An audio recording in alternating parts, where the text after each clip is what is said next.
नमस्कार, आप देख रहे हैं हल्ला बोल टीवी। मैं हूं अंकित आपके साथ। अभी हम मौजूद हैं सीमांचल के पूर्णिया के बायसी विधानसभा में। बायसी विधानसभा से यहाँ संभावित प्रत्याशी हैं शहनवाज आलम जी। शहनवाज आलम जी जनता और जनसुराज क्यों कैंडिडेट आपको बनाए और जनता क्यों वोट करे, सबसे पहले आपका हमारे न्यूज चैनल पर स्वागत है। एक सवाल ये है कि जनता क्यों वोट करे। जनता तब वोट करेगी जब जनसुराज टिकट देगा। बिल्कुल। तो पहले ही सवाल पर आते हैं कि जनसुराज हमको क्यों मौका देगी। ये बात पहले ही हम बोल चुके हैं पार्टी के लोगों को कि आप सर्वे करेंगे तो मेरा ही नाम आएगा। आप जितना सर्वे कर लें बायसी विधानसभा में, नंबर 1 पर हम उम्मीद करते हैं कि हमारा ही नाम आएगा, क्योंकि पिछले 10 साल से हम यहाँ पर काम कर रहे हैं। पहले एमआईएम के जिला अध्यक्ष रह चुके हैं, उसके बैनर तले काम किए और उसके बाद युवा राजद के महासचिव बने। और जब से ये पार्टी यहाँ आई है, पद यात्रा जब शुरू हुआ था, तब से हम यहाँ पर काम कर रहे हैं और जनसुराज के बैनर तले जनसुराज की पैगाम को गाँव-गाँव तक, गली-गली तक, हर एक कोने में पहुंचा रहे हैं। इसलिए हम उम्मीद करते हैं कि जिस तरह के कैंडिडेट को ये जनसुराज खोज रही है कि हम ऐसे लोगों को मौका देंगे जो अच्छे लोग हों। और प्रशांत जी कई बार बोल चुके हैं कि हमारा कैंडिडेट से बेहतर दूसरे पार्टी का कैंडिडेट नहीं हो सकता है, अगर हो जाए कहीं तो आप उसको वोट कर देंगे। लेकिन उस हिसाब से हम उम्मीद करते हैं कि जनसुराज के सभी पैमाने पर हम खरे उतरते हैं, इसलिए हमको मौका दिए। अगर जनसुराज की सरकार बनती है और यहाँ से जनसुराज के प्रत्याशी के रूप में आप चुनाव जीतते हैं, तो जनता के लिए वो पहला कार्य क्या होगा जो आप लोग करेंगे? देखिए, सीमांचल में पिछले आजादी के 79 साल के बाद भी आज तक कोई काम इस तरह का हुआ नहीं, क्योंकि ये मुस्लिम बहुल क्षेत्र है और यहाँ पर लोग सिर्फ बीजेपी का डर दिखा के वोट ले रही है। और सिर्फ बीजेपी के खिलाफ में यहाँ पर ऐसा घिसा पिटा उम्मीदवार 6 बार 7 बार 8 बार करके एक ही विधायक यहाँ पर है, क्योंकि पार्टी जिसको टिकट देती है जनता उसको वोट देके भेज देती है। तो पार्टी भी समझ रही है कि हमारा खोटा सिक्का नेंगड़ा घोड़ा जब चल रहा है, जीत के आ रहा है, तो हमको कैंडिडेट चुनने की, बदलने की कोई जरूरत नहीं है। और ये पार्टी के नाम पर जब यहाँ के नेता जीत के जाते हैं तो अपने पार्टी के आलाकमान के साथ मुंह नहीं खोल पाते हैं, कोई काम के लिए नहीं खोल पाते हैं, क्योंकि उसका टिकट कट जाएगा। टिकट के डर से सीमांचल के सभी नेता अपने पार्टी के आलाकमान के साथ, चाहे वो किसी भी पद, मंत्री भी क्यों न बन जाए, वो अपने पार्टी के आलाकमान के साथ अपनी बात नहीं रख पाते हैं, क्योंकि उसका टिकट जाने का डर, कटने का डर होता है। सीमांचल के हर एक विधानसभा में मंत्री भी बना, बायसी में मंत्री बना, अमोर में बना, जोगी में बना, बहादुरगंज बना, हर एक विधानसभा में मंत्री बना। अगर इस मंत्री के मुंह में अगर कोई जुबान होती या कोई अगर पावर होता तो यकीनन सीमांचल का एक एक मंत्री एक ही काम कर दिया होता, तो सीमांचल का बदहाल नहीं होता, सीमांचल में बहुत बड़ा काम होता। लेकिन ऐसा कुछ भी नहीं है। तो जो काम ये लोग नहीं कर सके हैं, जनसुराज के का जब सरकार बनेगा तो वो काम यहाँ होगा। जैसे सीमांचल में एक भी सरकारी मेडिकल कॉलेज आजादी के 79 साल के बाद भी नहीं था। अभी पूर्णिया में एक मेडिकल कॉलेज बना है, जस्ट 1 साल हुआ, लेकिन अभी भी पूरी फैसिलिटी वहां नहीं है, ना ट्रोमा सेंटर है, ना बढ़िया से वहां इलाज हो पा रहा है। अभी भी लोग प्राइवेट में इलाज कर रहे हैं। एक यूनिवर्सिटी मधेपुरा यूनिवर्सिटी बना है, पूर्णिया यूनिवर्सिटी बना है अभी, तो आजादी के इतना दिन के बाद अभी बना है। एक एयरपोर्ट बना है, अब जाके चालू हुआ है, लेकिन अभी भी अररिया में मेडिकल कॉलेज नहीं है, किशनगंज में मेडिकल कॉलेज नहीं है, कटिहार में भी नहीं है। और वहीं पर पटना में 4 मेडिकल कॉलेज है, पीएमसीएच, आईजीएमएस, एम्स, एनएमसीएच वहीं पर है। बगल में आइए और मुजफ्फरपुर में मेडिकल कॉलेज, बगल में आइए दरभंगा में मेडिकल कॉलेज, एम्स, एयरपोर्ट, सब कुछ उधर बन रहा है। सीमांचल के साथ सौतालापन क्यों? तो यकीनन सीमांचल के साथ जो सौतालापन किया गया है, सबसे पहले हम लोग कोशिश करेंगे कि इसी काम को किया जाए। और सीमांचल जो सबसे ज्यादा बाढ़ प्रभावित एरिया है, जिसमें प्रशांत जी का जो सोच है कि बाढ़ का सीमांचल नहीं बल्कि पूरे उत्तर बिहार में बाढ़ से लोग परेशान है, और मध्य बिहार में जल जमाव का समस्या होता है, साउथ बिहार में पानी की कमी होती है। इस तीनों योजनाओं को मिला करके एक वाटर ग्रिड योजना बनाया जाएगा। और सारा परियोजना जो नदियों के नाम से है, बागमती परियोजना, महानंदा बेसिन परियोजना के नाम से 800 करोड़ का बंदरबांट होने वाला है, और उससे कोई फायदा नहीं होगा। सिर्फ नदी चूंकि शिफ्ट करती रहती है यहाँ पर, तो 1 किलोमीटर दूर में जाकर के आप 1 किलोमीटर जमीन को एक्वायर करेंगे और वहां पर जो बांध बनेंगे, और जब बांध सैलाब में होगा तो बांध के बाहर में जो लोग रहेंगे, अगर अचानक से कट जाए तो बहुत ज्यादा नुकसान होगा। तो इस तरह का प्रशांत जी का प्लान है कि वाटर ग्रिड बना के हम इसको चैनलाइज करेंगे।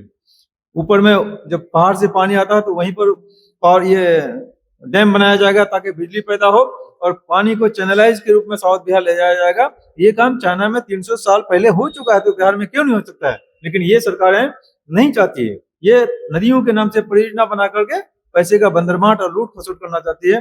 यकीनन हमारी सरकार होगी तो सबसे बड़ा जो मसला है बाढ़ का और रोजगार का, ये काम करेंगे।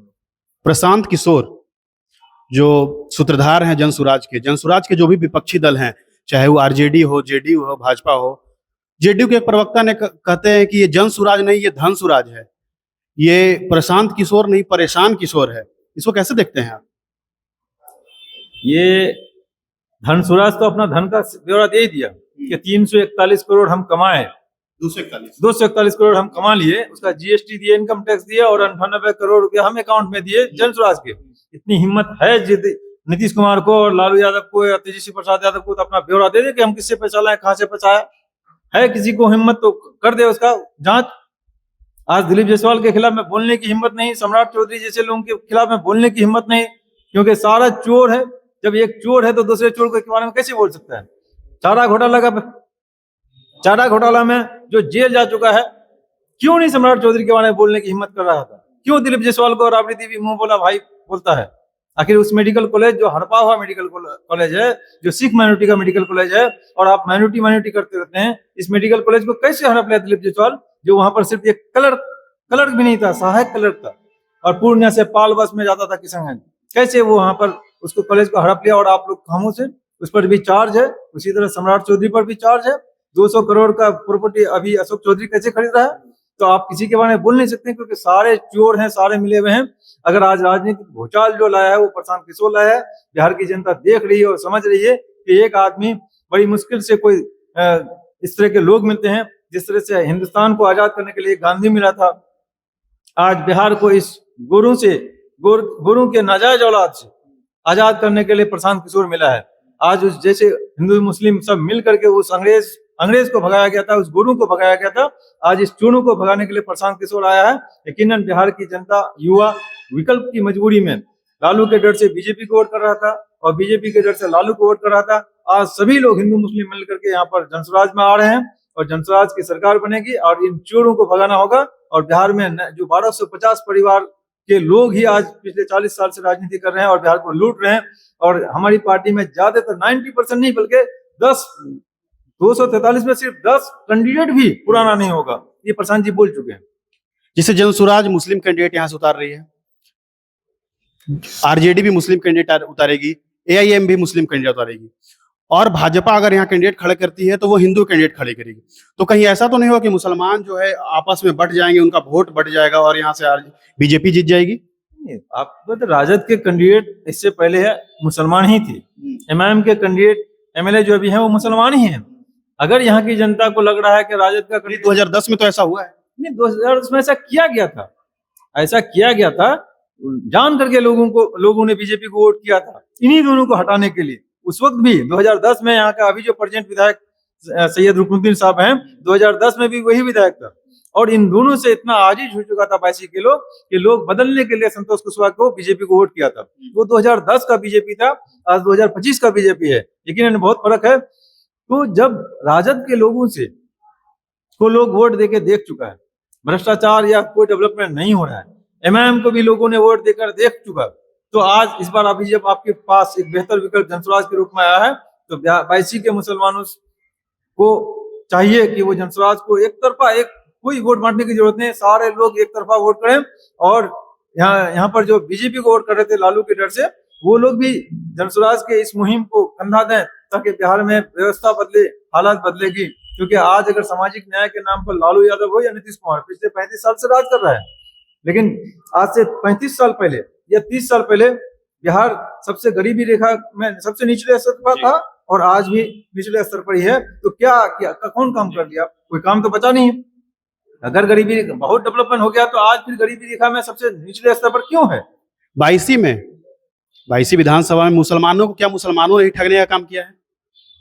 देखिए, इन लोग को सिर्फ कुर्सी पाना है, सिर्फ कुर्सी के लिए, एमएलए बने रहने के लिए अपने पार्टी आलाकमान के पास एक भी मुंह खोलने का हिम्मत नहीं किया, क्योंकि टिकट कट जाएगा, टिकट के डर से। क्योंकि यहाँ के लोगों को एक मैसेज दे दिया गया है कि हमको और कोई विकल्प नहीं था, बीजेपी को हराने के लिए लालटेन को वोट करता आ रहा था, लालटेन का किरासन तेल बना हुआ था आज, और इस कोई काम हो नहीं रहा था। अब जब बेहतर विकल्प है तो यहाँ आ रहे हैं, यकीनन यहाँ पर मुस्लिम मेजोरिटी में है, 68% यहाँ पर मुसलमान है इस विधानसभा में। यकीनन मुसलमान ही कैंडिडेट था, पहले भी था, लेकिन बीच में संतोष कुशवाहा जैसे भी लोग जीते।